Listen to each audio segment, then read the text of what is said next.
حضرت جابر ابن عبداللہ رضی اللہ تعالیٰ عنہ ارشاد فرماتے ہیں، بخاری مسلم دونوں میں موجود ہے، فرماتے ہیں کہ جب بھی کسی نے حضور سے سوال کیا ہے نا، تو جو چیز ہم نے حضور کی زبان سے نہیں سنی وہ نہیں ہے۔ حضور نے کبھی کسی کو لا نہیں فرمایا، یہ نہیں فرمایا نہیں ہے۔ اللہ کرے میں آپ کو سمجھا سکوں، یعنی گھر میں مہینہ مہینہ چولہا نہیں جل رہا، فاقوں کی دعائیں ہو رہی ہیں، لیکن جب کوئی لینے آیا ہے تو حضور نے کبھی نہیں کا لفظ اپنی زبان سے ادا۔ ایسا کوئی محبوب کہیں ہوگا نہ کہیں ہے، بیٹھا ہے چٹائی پہ مگر عرش نشیں ہے، اور ملتا نہیں کونین کو کیا کیا تیرے در سے، ایک لفظ نہیں ہے جو تیرے لب پہ نہیں ہے۔ اور آپ دیکھیے فاضل بریلوی کیا کہتے ہیں، فاضل بریلوی کہتے ہیں،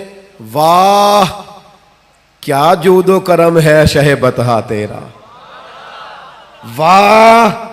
کیا جود و کرم ہے شہ بطحہ تیرا، نہیں سنتا ہی نہیں،